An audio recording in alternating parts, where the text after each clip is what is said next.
Good morning dear friends. Question आपने पढ़ लिया होगा। अब हम इसके सॉल्यूशन को स्टेप बाय स्टेप समझते हैं। देखिए क्वेश्चन इंपॉर्टेंट है, एक बार बोर्ड के पेपर में आ गया 2020 में।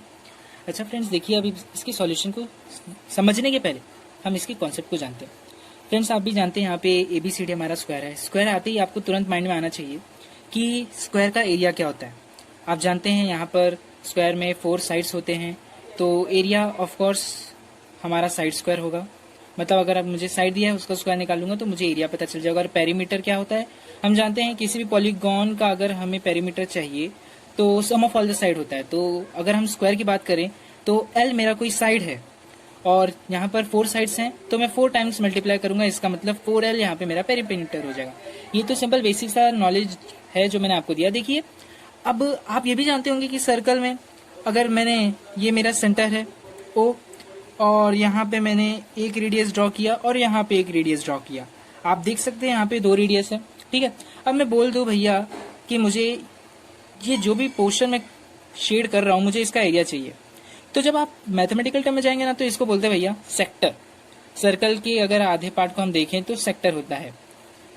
कोई भी पोर्शन सर्कल का कोई भी पोर्शन अगर वो सेंटर से ज्वाइन हो रहा है, अभी जैसे देख लीजिए ये O है, ये मैं A मान लेता हूँ और ये B मान लेता हूँ और मिड पॉइंट में इसको मान लेता हूँ C है, ठीक है। AB का ये मिड पॉइंट आप समझ जाइए C है।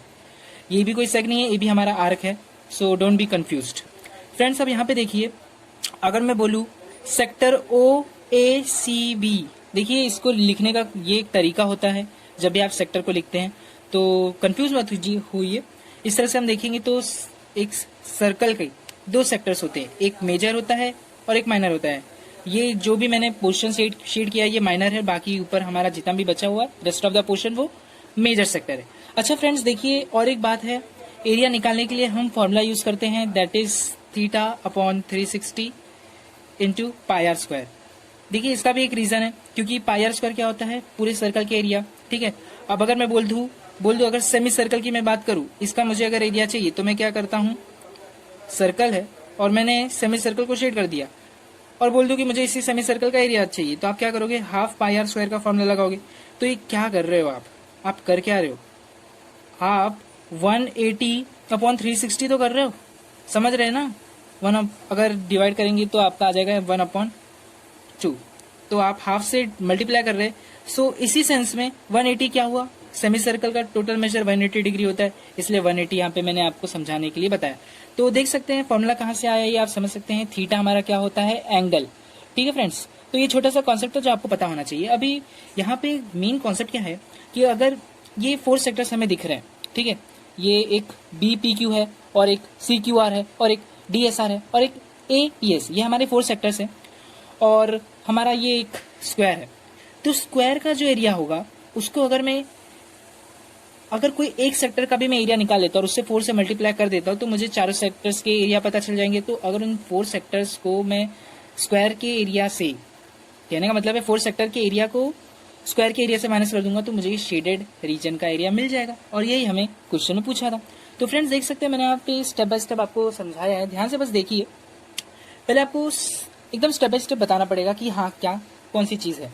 सबसे पहले शुरू करते हैं हम सॉल्यूशन लिखेंगे। आप तो जानते हैं, लिख दीजिए पहले गिवन और टू फाइंड, हमें क्या फाइंड करना है, फिर डायरेक्ट यहाँ सॉल्यूशन लिखना शुरू कीजिए। सबसे पहले आपको बताना पड़ेगा, आप फिगर बना देंगे तो अच्छी बात है, हो सकता है जो भी एग्जामिनर अगर उसने मार्क्स काट सकते हैं, इसलिए आप अगर फिगर बना देंगे तो ठीक रहेगा, रिस्की नहीं होना चाहिए कोई चीज़। तो यहाँ पे अगर ध्यान से हम देखें तो सबसे पहले आपको बताना पड़ेगा कि हमारा जो PQRS है वो मिड पॉइंट्स है, ठीक है फ्रेंड्स। ये मिड पॉइंट्स हैं हमारे AB BC CD और AB के। तो देख सकते हैं ये सब मैंने यहाँ पे एकदम अच्छे से बताया है कि ये साइड्स के मिड पॉइंट्स है। देखिए बताना ज़रूरी है क्योंकि बात यहीं पे हमें ध्यान देना है, क्योंकि सेक्टर्स आपको भी पता है, सेक्टर का फॉर्मूला मैंने अभी आपको बताया θ/360 इंटू πr² होता है। तो यहाँ पे आपको रेडियस की ज़रूरत पड़ेगी। तो रेडियस निकालने के लिए ये मिड पॉइंट्स आपको एक हिंट दिया है कि अगर साइड आपको पता है तो मिड पॉइंट थ्योरम आप जानते हैं वो इक्वली डिवाइड कर देता है। तो अगर आपको पूरी साइड पता है तो आप एक का निकालना चाहते हैं तो आप उससे 1/2 से डिवाइड कर दीजिए, आपको पता चल जाएगा। तो यहाँ पे हमें बताया गया है कि 50 जो है हमारा ये स्क्वायर का साइड है। तो अगर मैं सेक्टर का रेडियस निकालना चाहूँ तो हाफ से डिवाइड कर दूंगा तो मुझे मिल जाएगा फ्रेंड्स। जी हाँ, आराम से मिल जाएगा। देख लीजिए मैंने वही किया ही है। तो सबसे पहले हमें स्टेप बाय स्टेप जाना है। आपने पहले बता दिया कि हाँ ये मिड पॉइंट्स है, फिर बताया कि ABCD हमारा एक्स स्क्वायर है, फिर आपको बताना है कि सारे के सारे एंगल स्क्वायर में 90 डिग्री है, क्योंकि फ्रेंड्स आपको थीटा भी बताना है।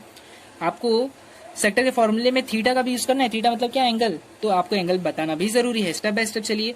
आपने रेडियस निकाल लिया, फिर थीटा निकाल लिया, फिर उसके बाद आपने बता दिया कि सारे के सारे साइड्स हमारे सेम हैं, किसके, स्क्वायर के। तो फ्रेंड्स ये बताना भी जरूरी है। अब हम आगे चलते हैं। जो मैंने आपको बताया, आप कोई भी साइड ले लीजिए। CR अगर आप देखेंगे, CR की आपको वैल्यू चाहिए क्योंकि आपको सेक्टर का रेडियस चाहिए, तो मैंने वही लिखा है।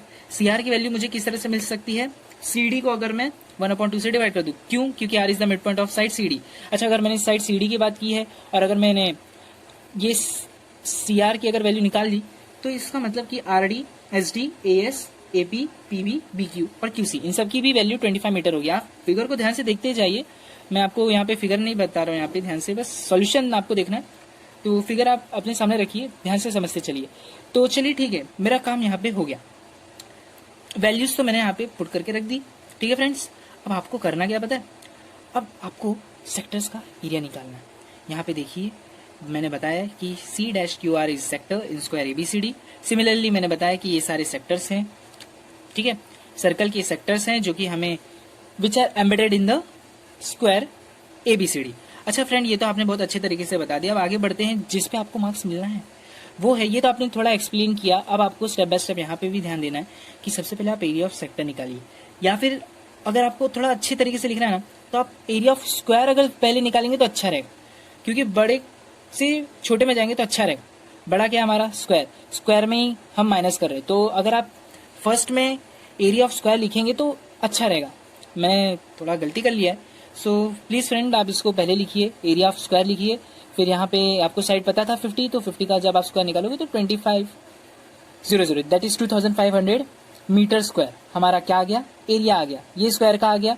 ठीक है फ्रेंड्स, अब इसमें करना क्या है, हमें जितने भी सेक्टर्स के एरिया आएंगे 4 सेक्टर्स के, हमें उसको माइनस करना है, तो बस हमें आंसर मिल जाएगा। तो अभी यहाँ पे देखिए सबसे पहले एरिया ऑफ सेक्टर, तो मैं C-QR को मैं अपना सेक्टर मान रहा हूँ और यहाँ पे मैं उसका एरिया निकाल रहा हूँ। तो θ.360, थीटा की वैल्यू 90 है और रेडियस मेरा 25 है। तो देख सकते हैं स्टेप बाय स्टेप मैंने यहाँ पे सॉल्व किया है। यहाँ पे 0 कट जाएगा और 1/4 आएगा। तो फ्रेंड्स पाई इंटू 625 हो गया, 25 का स्क्वायर 625 होता है। तो पाई से दैट इज 3.14, मैंने पाई की वैल्यू यहाँ पे 3.14 रखा है फ्रेंड्स। तो जब आप इसको 625 से मल्टीप्लाई करेंगे तो 1962.5 आएगा, दैट इज 1962.5 डिवाइड बाय 4। ये कुछ इस तरह से आपका रिजल्टेंट आएगा। फिर जब आप 4 से डिवाइड करोगे तो 490.625 ये मीटर स्क्वायर, ये क्या है आपका एरिया ऑफ सेक्टर C-QR। अच्छा, आपको एक सेक्टर का मिला है ना, अभी आपको 4 सेक्टर का चाहिए, तो क्या करोगे भैया, 4 से मल्टीप्लाई कर दो। देख लो मैंने वही किया, area of all 4 sectors are 4 into 490.625 multiply किया, तो अल्टीमेटली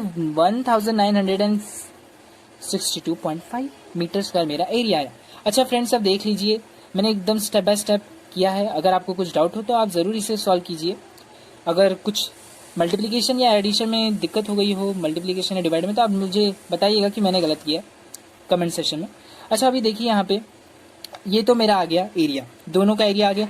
अब मुझे एरिया ऑफ शेडेड रीजन चाहिए, तो एरिया ऑफ स्क्वायर मुझे पता है और एरिया ऑफ जो भी सेक्टर्स हैं मेरे, मुझे वो भी पता चल गया, मैंने माइनस किया तो 537.5 स्क्वायर मीटर आया। देख सकते हैं यहाँ पे 0.0 है और 5 भी है, माइनस हो रहा है, इसलिए मैं 5 से यहाँ कैरी लूंगा तो ये हो जाएगा 9 हो जाएगा, फिर ये 10 वापस से 9 हो जाएगा और यहाँ पे 10 हो जाएगा। तो 10 - 5 is 5, 9 - 2 is 7 और 9 - 6 is 3 और 14 - 9 is 5। तो फ्रेंड्स इस तरीके से हमारा ये वीडियो ख़त्म होता है। तो यहाँ पे आप देख सकते हैं हमारा अल्टीमेटली हमें जो आंसर चाहिए था वो मिल चुका है। तो इस तरह से क्वेश्चन था। Thank you for watching the video friends. Okay, good bye.